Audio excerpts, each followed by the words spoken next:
Oh, me. Well, good Sunday morning. I'm signing on like 1 minute early here. So, what kind of signal I can get and response I can get here. My show, I guess, will be, or the Sunday morning speak or talk show will be determined about how much battery life I have.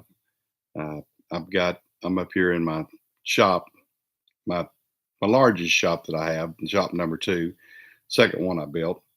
That's why it's called number two. Uh, uh, I'm up here. I decided just to shoot from up here instead of over to Ford Place. I've been over to Ford Place a good bit, and I figured change of scenery might do some people some good or whatever. But this is my shop that I have up here, right across from my original shop. That it's right near my house. It's not too far from my house. I've got we're over here on the family farm and everything, and this shop has about 15 acres of land that goes with it, and and then I've got the number one shop down there that has a couple acres of land that goes with it, and but they're right across the road from each other.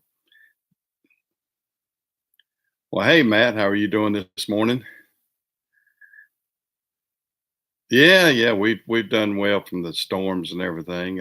We uh, didn't get too much damage from the storm. We've had some rainstorms since then that have actually been more powerful than the one that came through with the hurricane. Yeah, yeah. I've been busy too. I've got to run back out and do some more remodeling at the Ford place and everything. And I just thought I would shoot this video and everything from my number two shop. A lot of people see me from the same setting and everything every time. So I said, well, I'll just shake it up a little bit. I'll come up here to the to number two shop and just I got a little chair. I got a little chair as you see up here that I can relax in. So I thought I'd come up here and sit and chat and go over a few things, what's going on in my life and everything this week, and kind of run the topic. It's the normal. The normal. I had a guy that.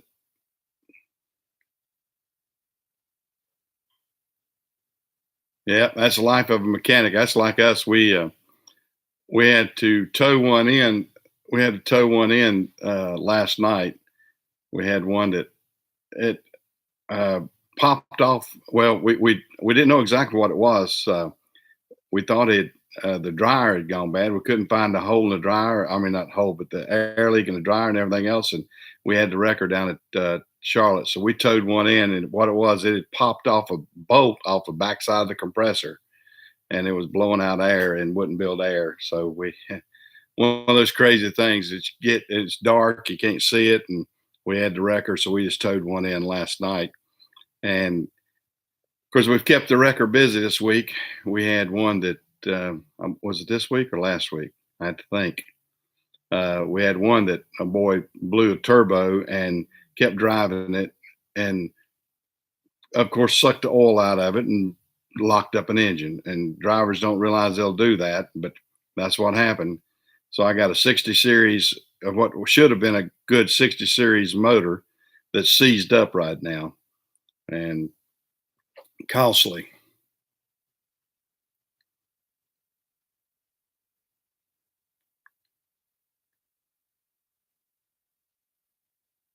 Oh yeah. Yeah, I know. Yeah, that's what things like that stink, and you don't. Yeah, I'll tell you, it's always work. If you're a mechanic or if you're in the trucking business, if you're going to be doing things like that, you're always going to have work to do. I had a guy that applied for a job, and he says, "Well, what kind of work do you do on your trucks?" I said, "We do everything. I mean, there's something going on." Or as my shop foreman Larry says, uh, we have job security here. We have something to do every single day. I mean, if it's not broke, you can look at some of the other trucks and you can do some maintenance of some description on something that we have at the shop. I mean, but 99.9% of the time we have an issue that we have to work on something. I mean, trucks will break. I don't care how new they are. I don't care how old they are. Trucks are going to fail. You can get the newest of new, and then you're going to have issues with them also. You'll have, I mean, I've bought brand new trucks, and they'll run 2 weeks or 3 weeks, and you'll have a wheel bearing go out. I mean, you don't know when something's going to fail on some of these things. I mean, it's just a known fact that you will have some issues, and it is what it is. That's the trucking business. That's the mechanic business. So whatever happens, and all that. I'm gonna take me a little bit of breakfast drink here before if I get to talking too much, I'll get hoarse.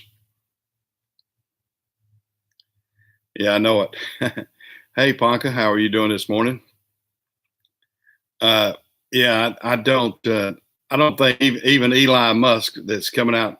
He's coming out with his electric truck, and they're talking about shouldn't no maintenance and all this. I think he's going to minimize maintenance. I think there's going to be certain things that aren't going to go bad, but there's going to be certain things with even those trucks that are going to go bad that the normal truck doesn't have an issue with. I mean, they're dependent all on electrical, so they say they got some fail-safe systems. So if one motor goes out, that the other three can pull it, or vice versa. Sort of like a plane when it's flying. That if one engine goes out, that you can still move and everything. I've been trying to read up on that, which is really interesting. I wish they had some things like that with all the fuel issues and everything else, and with the emissions issues, and the heating and cooling and everything else that you get in the performance of the big trucks now. It would be nice in a way to not have to deal with that. But we'll see. I'm gonna probably age out of trucking before they get all of that.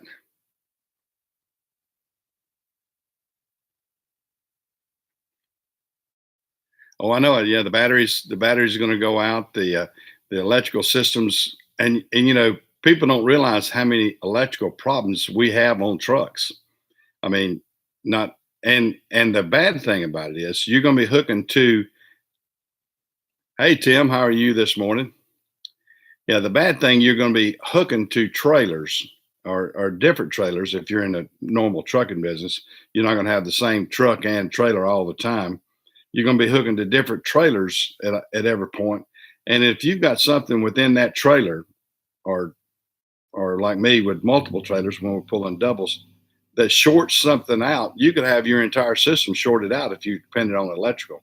I mean, we've had that to happen. We've had a new truck back up to a set of doubles or whatever, and hook up to it and plug it in, and boom, blow off of our electrical, our lights, our clearance, everything you can think of.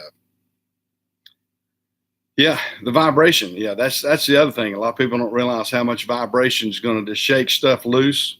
Uh, I was talking to somebody that supposedly it's a big time YouTube trucker, and I was telling him about some different things and how to fix some things. And I was telling him about, yeah, I always take toothpicks with me. He said, "Why is that?" I said, "Well, how many times have you ever hooked up to a trailer and your lights aren't working right?" And they go, "Well, that happens all the time." I said, "That's right. That's why you take toothpicks with you. That's why you have toothpicks, or even some of these plastic seals or something that you put in between the pigtail. I mean, you take something, small object that you could slide in as you hook up that pigtail, because a lot of times all it is just positioning of that little pigtail against the male and female part. And there's the pigtail is made out of a sort of a pewter metal. It's not made, from something real stiff or whatever. It wears out. It gets loose.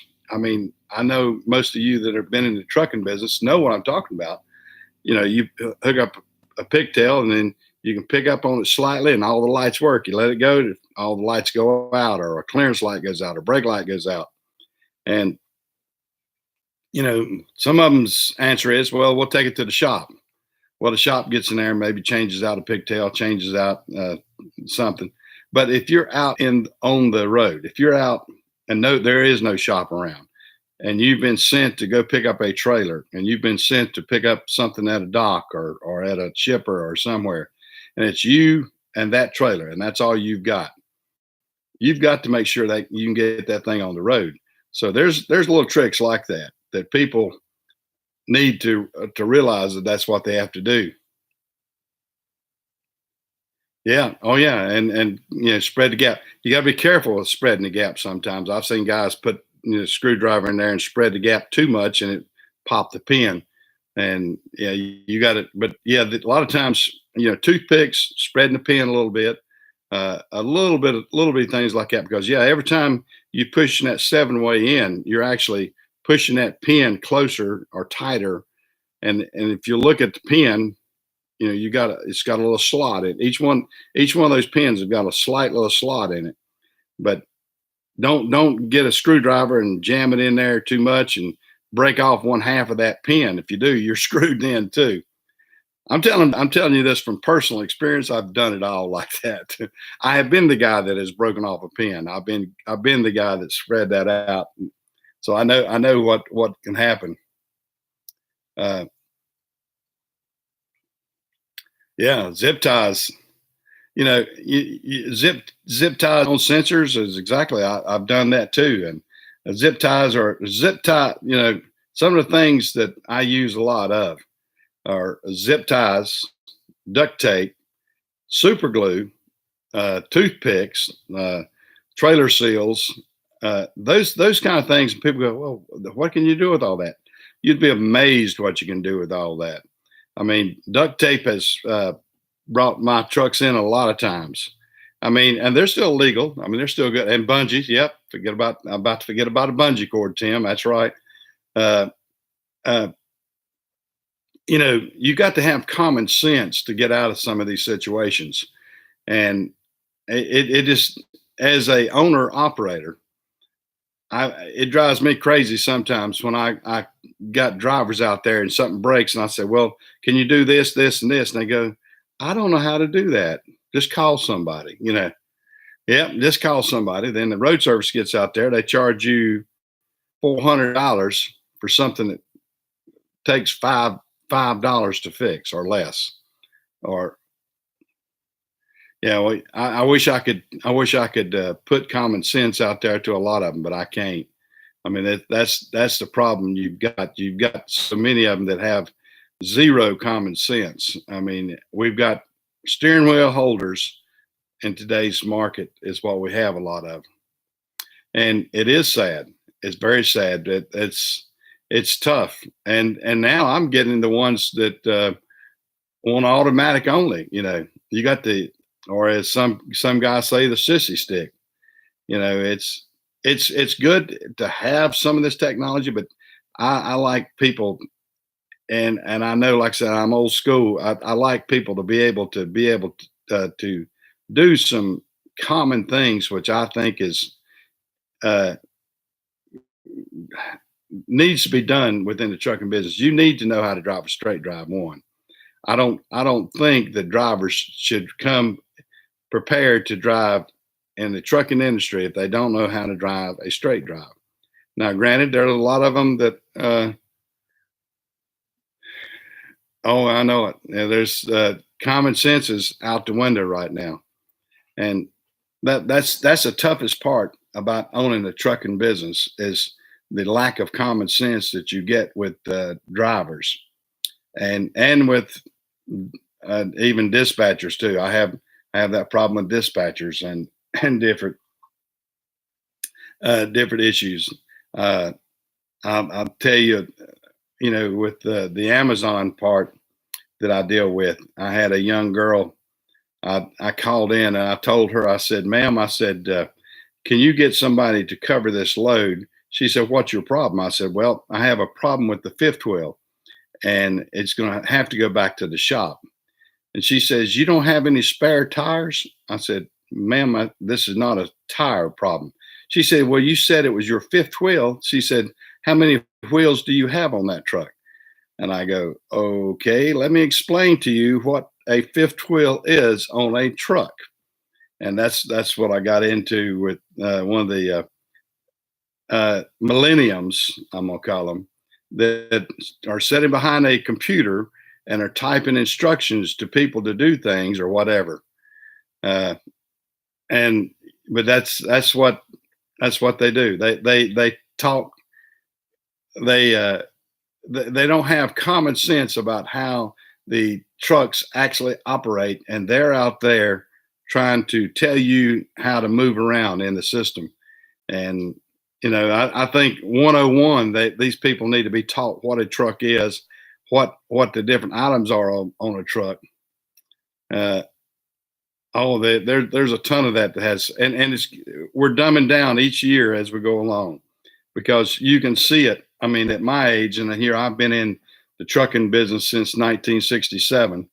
Uh, so I've got 51 years in the trucking industry since I was a teenager, and it gets dumber and dumber and dumber.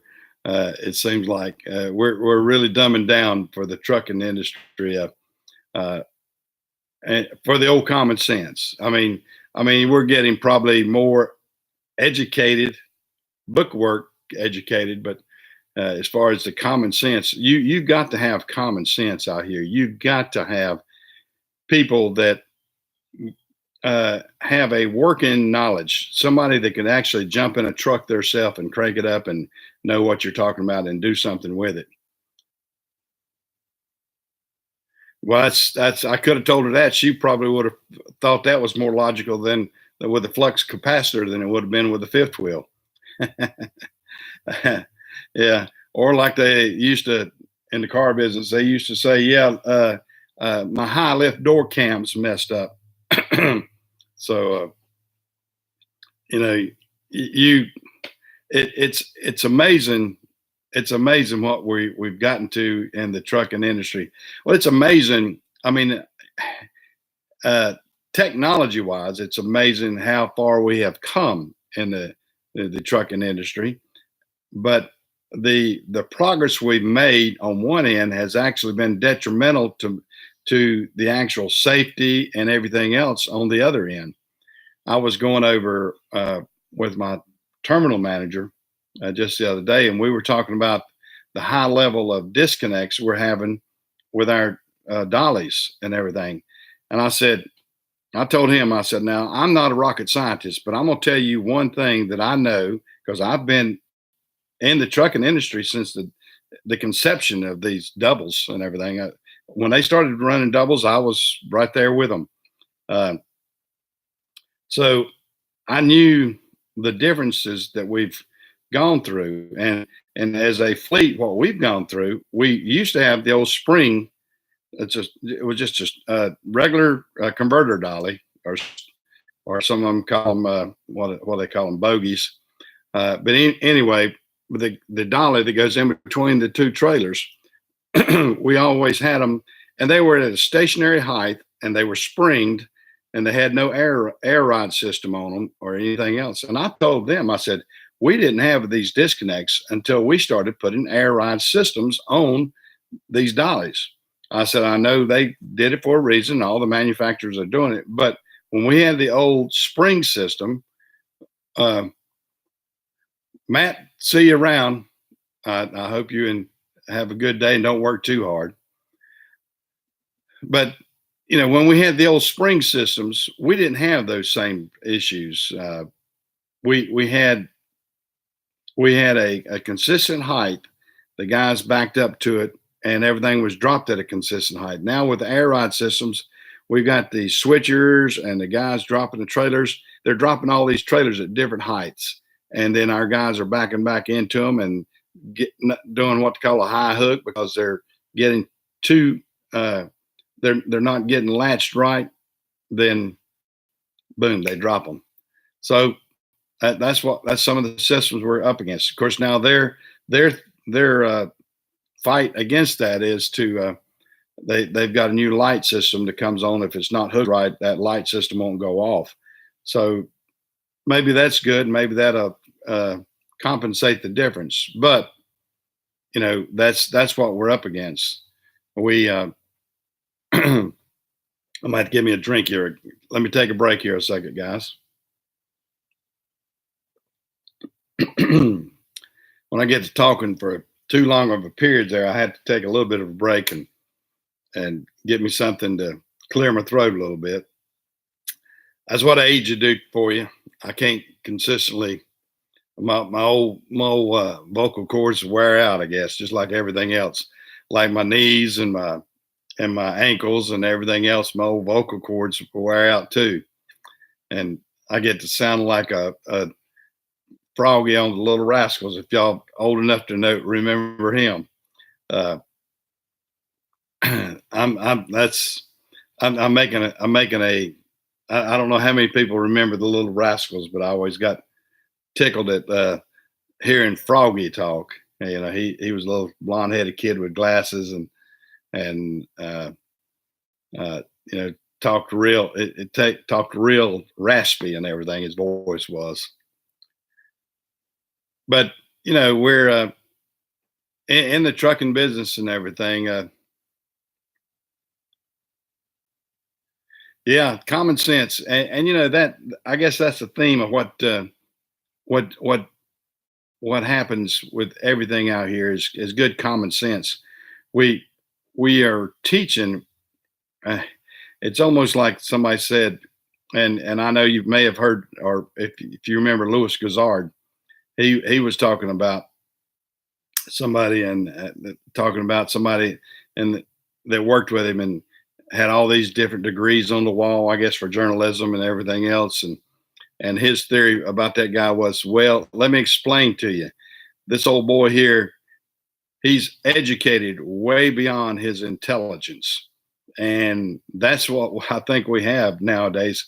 We have a lot of educated people that are book knowledge educated, but the one thing that they should have taught most of them is good common sense is you can't go out and get you a student loan and go into debt 150 to $200,000 and then come out and have a degree that's not even usable in the open marketplace. I mean, we have so many young people now. They're getting they're spending money they don't have on degrees that nobody needs, and they are coming out and then they have no job when they come out. So to me, that's some of the dumbest things that we've got going on out there. And that's why sometimes you'll see college educated people that are learning, going back and getting a job and say, well, this whole truck driving job isn't as bad as it sounds because I work my hours and get out there and um, make 50 or $60,000 a year. That's way better than sitting in an office and hoping that you can make enough money to pay back part of your student loan. And that's what we've got a lot of in society right now. I think we've got a lot of people, like I said, that have they've gone and gotten a maybe some sort of liberal arts education, and it's doing them no good whatsoever, and all that sort of stuff. But that's just my take on it. That's my take on it right there. I'm not going to expound on it too much, but you know, I hope I can. I guess from an old guy, give my 2 cents worth sometimes. Maybe I'll say something that's worthwhile to somebody. Maybe I won't. I don't know. That's just the way it is out there. I like to kind of give a good common sense thing. I was fortunate enough to come up in an era that I had to work and work with my hands. I I went to community college. I'm not a totally uneducated person. I went to community college for a couple of years. I didn't go on to a big university or anything like that.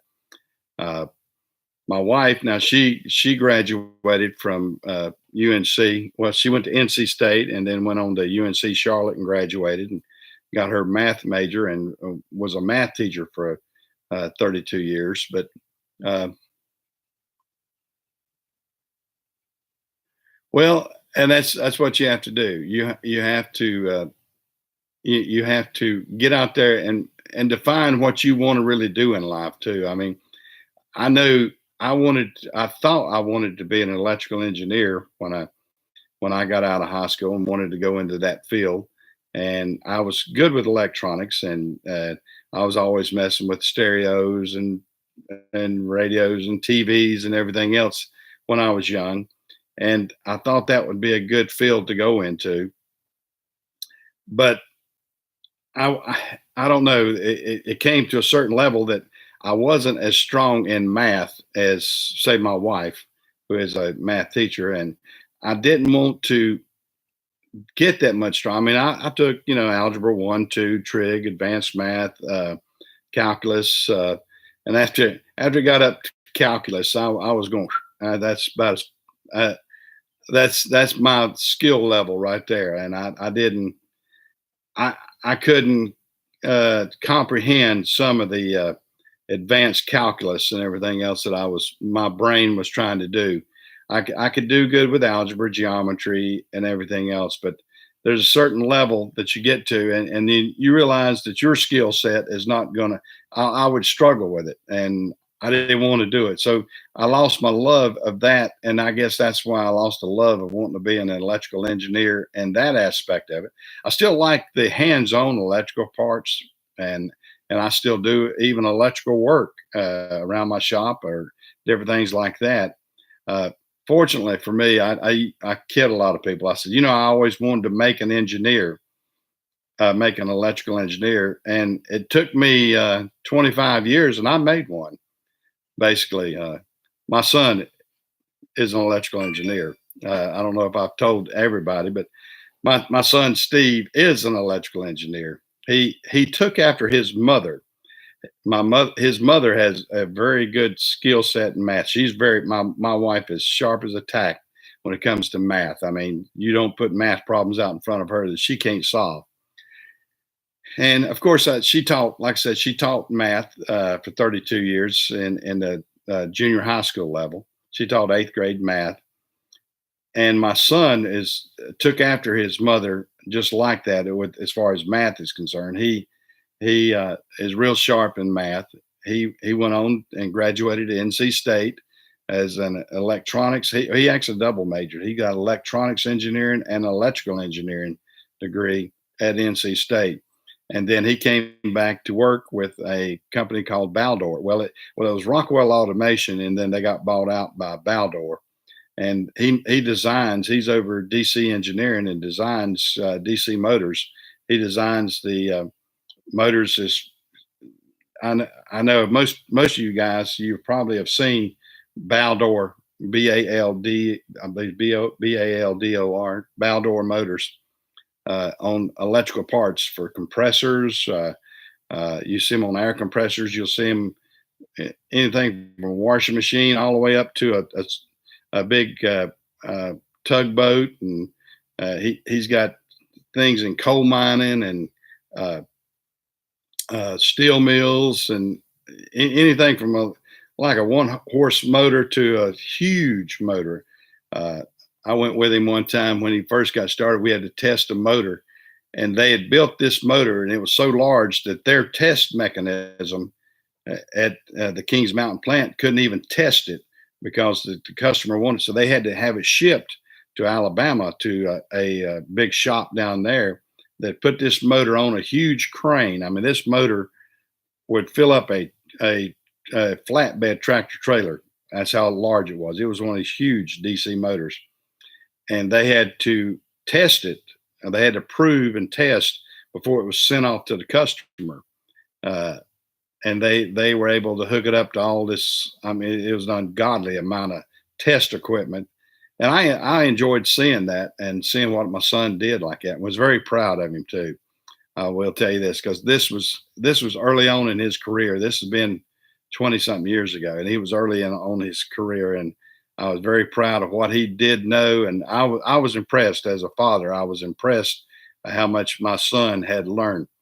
But one thing I'd always taught him, and when he got out of college, when he was first getting started, I said, "Now, son, let me explain to you. I know that you have a degree in electrical engineering." And I said, "I know you're going to be there in the shop. I mean, in your office and everything. You're going to be designing these motors. And Baldor has a shop right there. You know, they got the engineering department, and everything. And then plus they actually build the motors right at his plant." I said, "But let me explain to you. You go out into that shop as many times as you can, and you get to know these guys in the shop firsthand. You get to be good friends with these guys. You pick their brains because their brains and what they know is going to be so valuable to you because they have hands-on experience. It may say it will do this out here in theory on the engineering part." I said, "But you go out there and you actually ask and see firsthand from these guys that are building these motors what it actually does, because in what happens in theory does not always apply what happens in real life. There's something always that will change." And I said, "And you get to be friends with those guys, and they will help you, and they will make you an even more valuable person at what you're doing." I said, "You will rise in the ranks even quicker if you do that." And I'm proud to say he has. He's over DC engineering at his plant, and he's been there about 24 years now, I think. And I'm very proud of my son. And as far as the electrical part, so and I feel like he's common. He has. We're talking about common sense. I've always tried to teach my son good common sense. I've never let him just, you know, he's never had a cushy life as he came up, and probably a little easier than I had because of the era. But he he knew how to have hands on, and I taught him uh, uh, carpentry work, and I taught him, and he likes machine work, and he likes doing things hands on. He likes being able to do things, and he's enjoying my Napa store. Uh, he's been coming out and helped me do some electrical wiring because he's a licensed electrician along with being a licensed electrical engineer. So as a dad, I have that to fall back on. Yeah. Okay. Now that's Tim. What you're talking about in the refinery and everything. My son, you have probably have seen some Baldor equipment. Either Baldor or Rockwell. See, now Rockwell used to own that plant, and Baldor bought it out. And then now it's ABB. Baldor has actually been bought out by a company called ABB. That's actually from Sweden, but they're of course they're keeping everything electrical made over here. But yeah, those people don't realize the horsepower that electric engines can make. And a lot of people don't realize trains are electric, even though you're seeing the diesel. The diesel used on trains out there is to power uh, generators so that the generators can generate enough electricity so they can pull those huge electric motors to drive the train. And people don't realize it's sort of a three-stage situation there, uh, that the diesel engines that you hear are actually just a power plant for the electric engine that actually pulls the train. A train is not a diesel engine. You know, you'll hear them say, "Oh yeah, that train's got a diesel engine." That diesel engine is just powering the electric, powering the generator, uh, because it can run at lower RPMs and everything to run that high speed, high horsepower electric motor. Yeah. Oh yeah. I mean, ABB is big in just a lot of things, but yeah, ABB is the major company that owns Baldor. And I know if you've seen Baldor, you know, and I say Baldor because most guys out there, you can go out there and look at an air compressor. Like in my shop here, I've got Baldor motors on some of these compressors and a few things. And I wish I could get a discount from them too. I saw one of my motors that went bad, and I called my son. I said, "Hey, son, can you get part number blah blah blah and so and so and so and so?" And he says, "Dad," he said, "I can't get it any cheaper." He said, "They won't let us buy those motors down here." He said, "We may make them, but they send them off to the distributor and blah and all that sort of stuff." And he says, they he said, "I've tried," and he said, "Employee discount means nothing down here." He said, "By the time you had to go through all the red tape, there is no discount." And I said, "Okay, I'll just buy it from the distributor level." So you would think I'd have an insight on doing that, but I don't. That's the bad thing about some hierarchy, I guess, within that stuff. I'm trying to catch up on my reading here.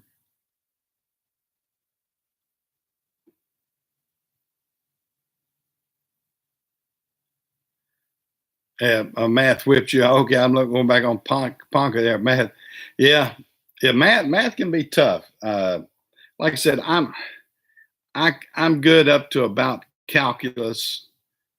Hey, Greg, how are you this morning? Glad to see you jump in here. Yeah, we've been talking about all kind of different things of common sense and the trucking industry and just a lot of different situations there. That's what the general topic has been this morning.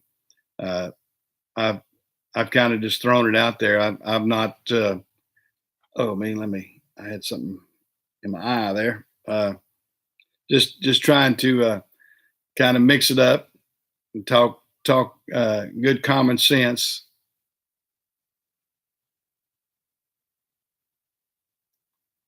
Yeah, phone call. Yeah, I know. And that's one thing. We're as we were talking about, we've dumbed down a lot of things, and one of the reasons is uh, we have got technology right now that so many kids don't want technology because they got Google. I mean, and but that's the bad part about it because we have people out there right now that are so dependent on GPS and so dependent on Google or anything else. If any of those products or any of those things fail, then they're lost. That's where they're at. They're lost in society. Hey, Sarge, glad to see you jump in here. Uh, yeah, if there's a lot of people right now. If you were to, what's the question, Sarge? So you got a question? What's your question? I'm watching. Hurry up and type now, Sarge. I'm at my shop number two. If that's what you're one of the questions. Uh, but yeah, we've got so many people out there that are dependent on technology that uh, if the first little bit fails, they're lost. I mean, they can't function.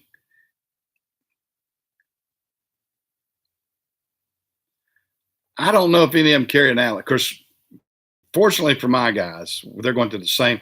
If they even need anything, they're in bad shape because my guys go to the same route every single day. If I can at least get them out the door, going to where their destination, and I'm pretty good shape because my guys go meet points, same dedicated runs. I don't run wild on anything. I used to. I mean, we used to run wild, and it would whatever the dispatch was, that was it.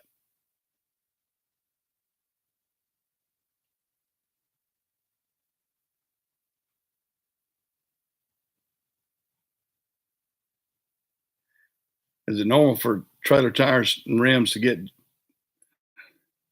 how hot? Hot, real hot to the touch? No, I mean you got a bearing or something, somewhere along the line. If it's either air pressure will determine heat, and of course if you got a bearing or something that's uh, you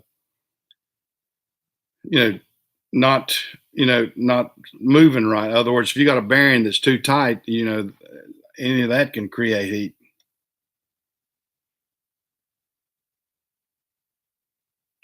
Wow. Yeah, that's you've got an issue. You got a metal against metal problem, I would say.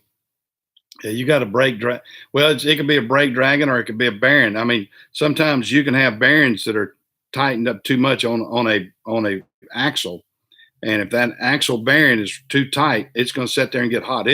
I've actually had them, as you're talking about being hot to touch. I actually had one, and you can do it with the weight too. I was pulling a bulldozer with a trailer, and it got so hot that it actually caught the grease on fire.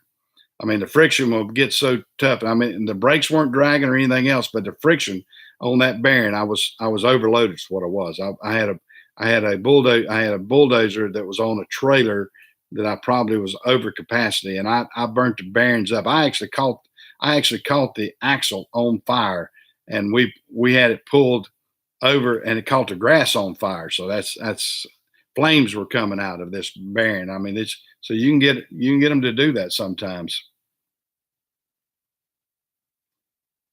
Yeah, if it's electric brakes, and that's that type of trailer is what I was pulling to, Sarge, and yeah, you're gonna have to check the bearings, either the weight or the bearings or something. You're either overloaded on it, which is gonna make that bearing hot right there, or the bearing is in there too tight. I think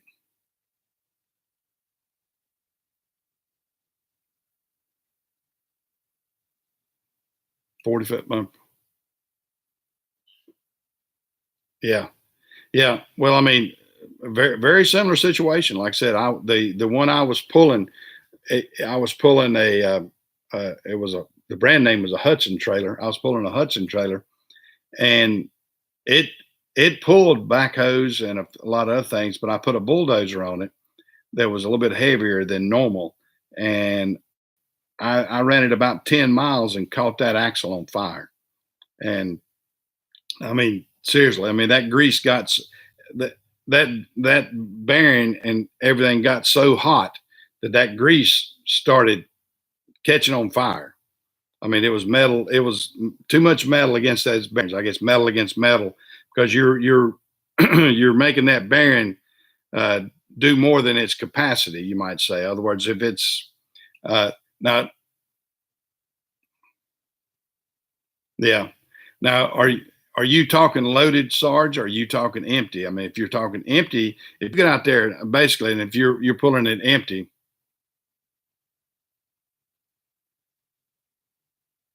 well, yeah, and you may have rust or something, but you've only pulled it in a couple times in 2 years.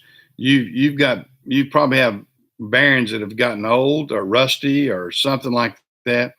Uh, yeah,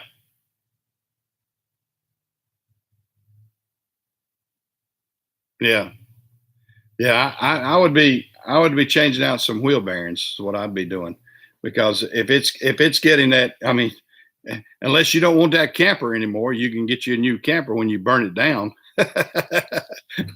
Not trying to encourage anybody to burn the trailer down, but you, uh, I think if you continue on, you're gonna. It, I could be wrong. I could be wrong, but it sounds like to me that you've got wheel bearings that have either wrong, either somebody put them in wrong, they got them too tight, or they've gotten rusty, and they're they may not be worn out per se as far as a bearing, but they got rust and everything else in them if it's been setting for a while. Uh, I would be changing that out and repacking those wheel bearings and putting those. I, to me, that's what I would do. Uh, Now, somebody on here may see something different than what I'm seeing. Yeah. Well, I mean, Sarge is in Florida. He's going to get rust a lot easier than the rest of us just because off salt. I know. I know that for a fact by having. We bought bicycles when we bought our condo down in Hilton Head, and I bought a couple of what they call the cruiser bikes and everything. And I said, well, that'd be good for my wife and I. And we'd leave them down there, and just the salt air. I mean, we weren't.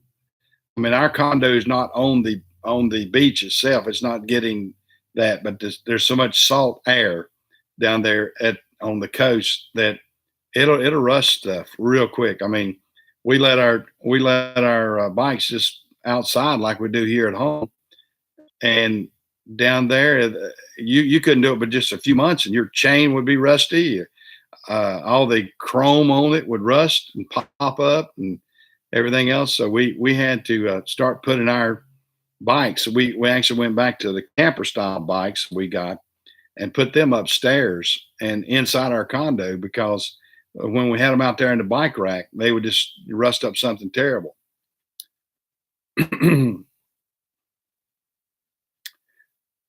Yeah. Yeah, I would definitely check to make sure they got grease. I would assume Sarge has done that, but yeah, you know, but I would say just the packing itself, just the bearing. I would think you got a bearing failure if those things are getting that hot that quick. I would venture to say that you've got wheel bearings that have gone bad, either from setting or either they weren't. I mean, it's a couple of different factors. I mean, I've had wheel bearings that have then been put on wrong, that have been tightened up against the axle too tight, and that will cause that problem. You'll burn one up like that. I had one on a front axle bearing. I took it to Mack Truck. This was early on before I had my own shop, and the guy just put wheel bearing on there too tight. I didn't get 50 miles down the road, and I had a wheel bearing that caught on fire. Basically, about seized up against the axles. What it did, and that's the problem. You've got to have proper installation of those wheel bearings because, again, back to common sense. If you don't know how to do that, I mean, you can't read in a book from some people and just say, well, here's how you put a wheel bearing on and blah, blah, blah. You got to have a little bit of feel for that. You got to know how tight to put that wheel bearing on there to make sure that you're not seizing it up against the axle so that it's not spinning and rotating right. Uh, there's tricks of the trade.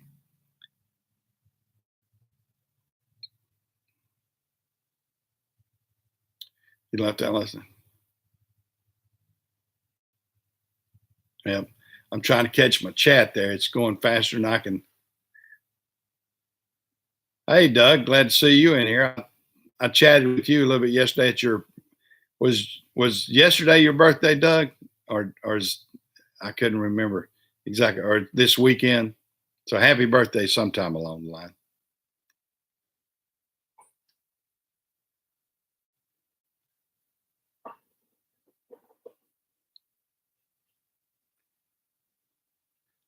Oh, it's your granddaughter's birthday. Okay.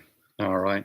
Well, his birthday celebration anyway. I chatted in and out of there. I had to do that in between. I was getting some other things done too. And I saw that. Looked like y'all were having fun.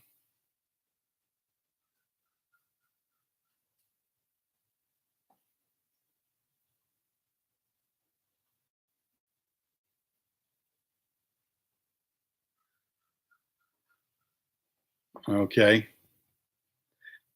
That's uh Sarge now. Is that now that wasn't your I'm getting a little bit confused. Was it your hot shot trailer or was it a camper that was causing you problems like that? I mean, I know you pull the hot shots and everything electric.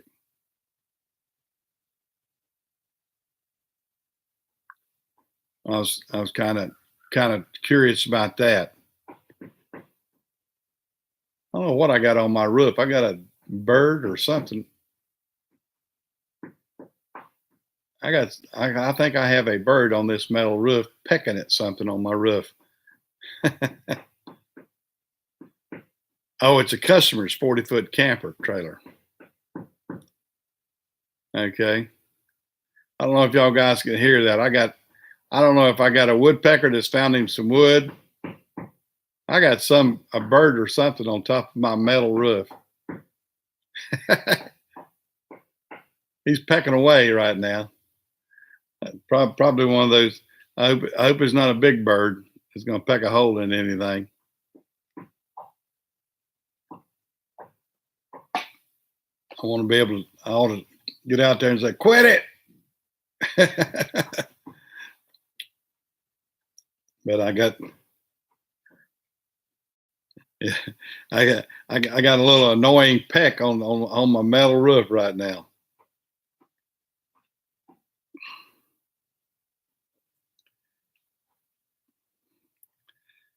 As all you Mustang fans, I've had a couple of people ask me in the past.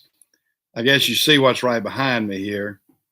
I've got this is my wife's. I gave this to her for Valentine's a couple years ago. It's a '68 Mustang convertible. Uh, Her mother and dad bought her a new Mustang when we were dating. When she first got her license, bought her a new '68 Mustang, and then after we got married, her brother inherited the Mustang, and then of course it was his after that, and we never did get it, and she always wanted a Mustang. So a couple of years ago, I found this online actually, and I bought this Mustang for her, and uh, so that's what I have here in the shop. I wish it were her original Mustang, but this one I have to do. It's pretty good. It's pretty solid little Mustang too.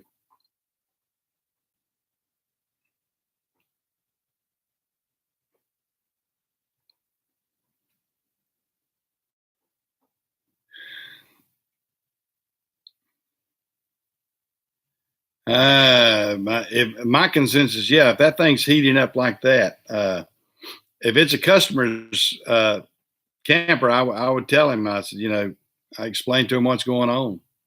I wouldn't want to chance it. I wouldn't want to chance it, Sarge, if it's getting that hot.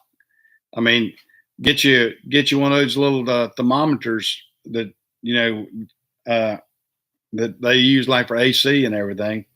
That you can get the ambient temperature and just shoot it down at it and tell how hot it is. That's if you wanted to do that. I've got those in the shop, so we can uh, you can probably pick up one at Home Depot or something like that, and you can kind of aim it at a piece of metal or whatever, and it'll tell you the temperature.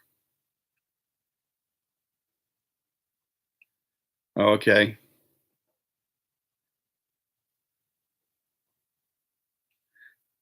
yeah, uh, yeah. You could call yourself. It's been sitting in Florida, and you're wanting to move. They're wanting you to move to Houston.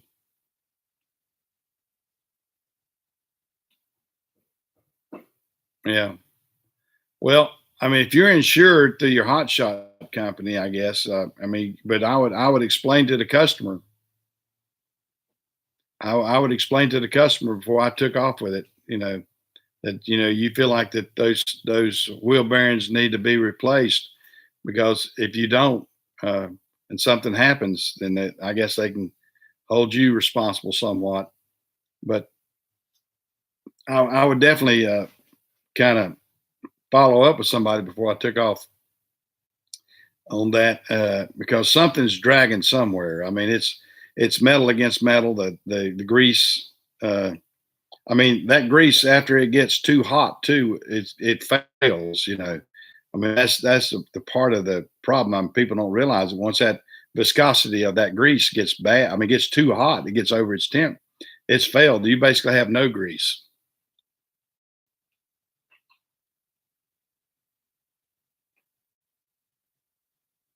Yeah, I would explain to him that that camper needs to be checked out, and the wheel bearings need to be checked out on that because if it's been sitting for any time in Florida, then and I know that you probably have got rust issues somewhere in those bearings. I would say the bearings, the axles, the spindles, whatever.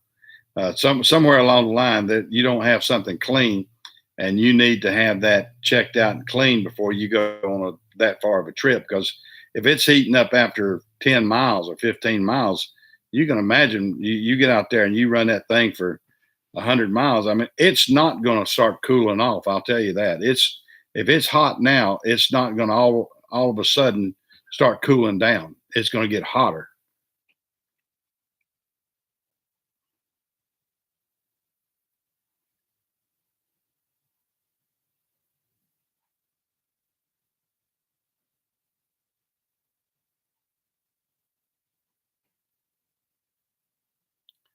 Yeah, yeah.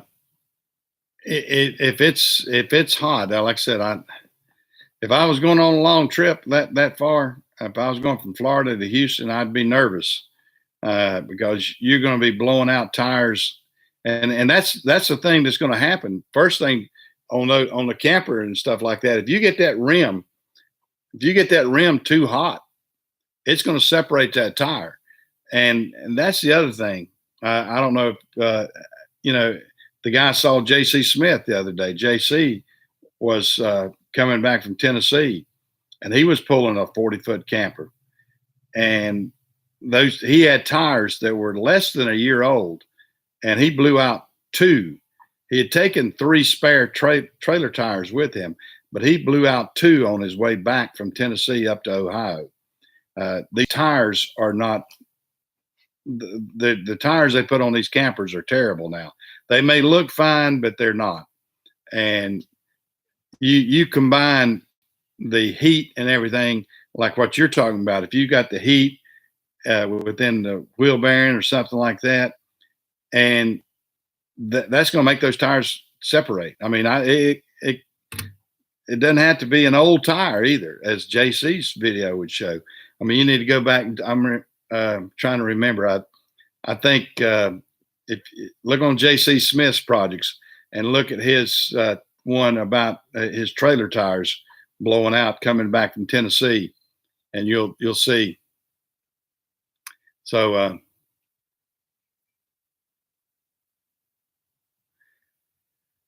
yeah, China bombs. That's what a lot of them call them, China bombs, because that's what you are. You're looking at China tires that are some of the worst made tires out there. Yeah, yeah. Look at JC's video, and you'll see that. And JC had a very similar problem. He blew out two tires on his way back from Tennessee to Ohio, and he blew them out in I want to think in Kentucky. He had gone probably 200 miles before he blew them out. So be prepared for I'd be going by the trailer place and buying me some extra spare tires and rims if it were me, because you're going to be putting them on. That's and heat is a determining factor for those. I mean, and you when you pull these campers are not ready to go the speed that a lot of people want to drive them at. I mean, campers. So many people will get out there and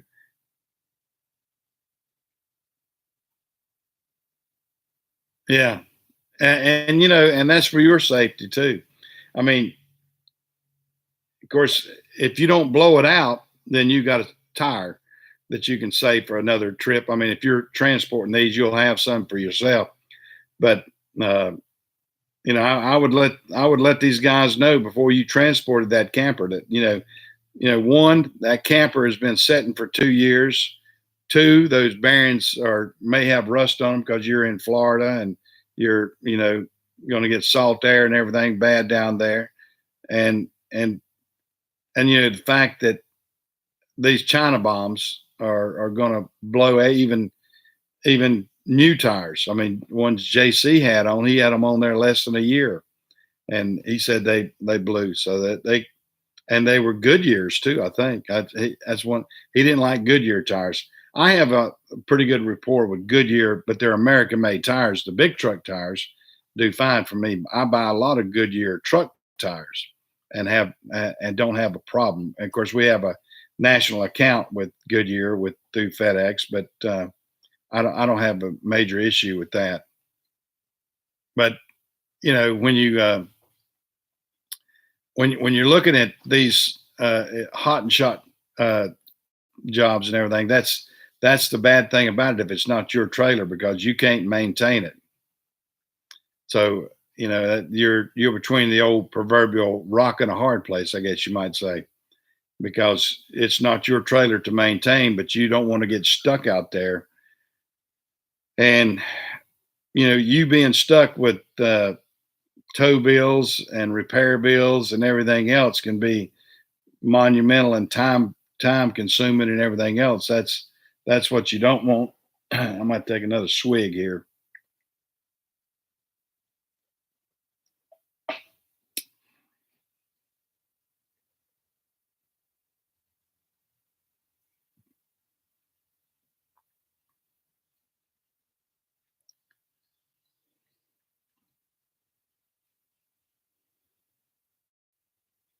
Yeah, I mean, and I would explain to the guy, and be nice to him and everything. Say, Sarge, just say, I've had this analyzed by several people, and we feel like that you got a bearing problem, or you've got an issue on these axles that need have them repacked, put new bearings on them. Uh, make sure your tires are in good shape, because if you don't, you're going to be sitting on the side of the road between here and Houston, and that's quite apparent, just by common sense again, as we were talking earlier. And it's better to do the old Boy Scout method and be prepared, because you're not gonna. I mean, there's nothing worse than being sitting on the side of the road and when you feel helpless because you're dependent upon whoever you can get for road service. I mean, I can't stand that myself. It just uh, one, you don't know what person is going to come out. You don't know how smart this person is, and then you don't know how much you're going to be charged too. And that's what you get into. I mean, you can, it sometimes it's a license to steal out there on the road for some people. I think they think, well, this is the one and only time I'm ever going to see this guy, so I'm going to get as much as I can out of him, and they do that. Uh, you'll have road services that will just break it off in you, do shabby work and break it off in you, and don't care if you ever come back, because they figure that's their one and only time to get you. And I know that. I mean, I've been privy to that. I've been on the end that gets done that way. We paid just a couple of weeks ago. We paid $350 for a guy to fix a hose, and my driver, was able to get 15 miles before it failed again. But I showed him how to bypass it, and we went on, and I wasn't about to go back to it. And it was a I think it was a TA. I'm not going to say it was one of them. I've had issues with a lot of them, a lot of the truck stops. So at different areas you're going to get some of them. You get great ones, some of them you get shabby ones. So you're it's a Russian roulette out there when it comes to service.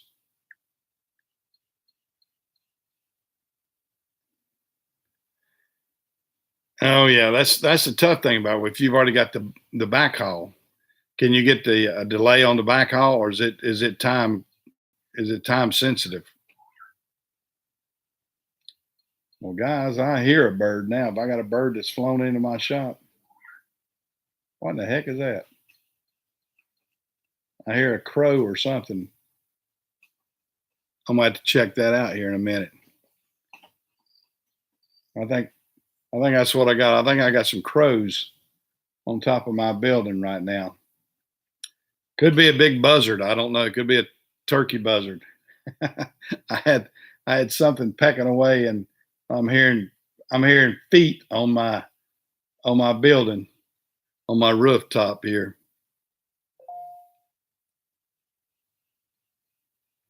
Yeah, and that's what happens to you sometimes. You get one that it's going to be gravy, and the other side just screws you up.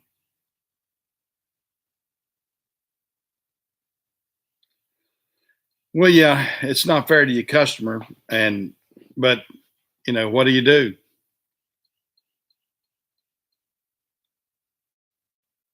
I don't know anything about. I know crows have been a bad sign at certain times for people, but I hope they're. I don't even know if it's a crow. I'm just think it sounded like a crow. I think there's a crow or something. I don't know if it's inside. I don't think it's inside. I think it's just outside my shop. I might have to stop and check it out. Well, guys, it's 10 o'clock. I have been on this for about an hour, and my battery is running down. I'm up here in my shop. You can hear my compressor kick in there. I just saw the lights flickered just a smidge, and my compressor kicked on. I got a big compressor out back, and so I'm gonna call it a day, because uh, my voice my voice after about an hour or so, my voice kind of goes away on me too. So I've enjoyed this. This is me live inside shop number 2 up here, and hopefully I can get back in here next Sunday and talk with everybody again. And during the week, I'll jump in and have some. Hey, truck driving lady, I didn't see you talk, but I see you said something there at the end. Yeah, but I'll try to get back in here next week and have a good time, and during the week too when something pops up. But I'll see you definitely next Sunday, and maybe a couple times during the week if I pop in there. And I'm getting somebody texting me right now too, so I don't know what all's going on. Nice seeing you. See you around. Y'all take care.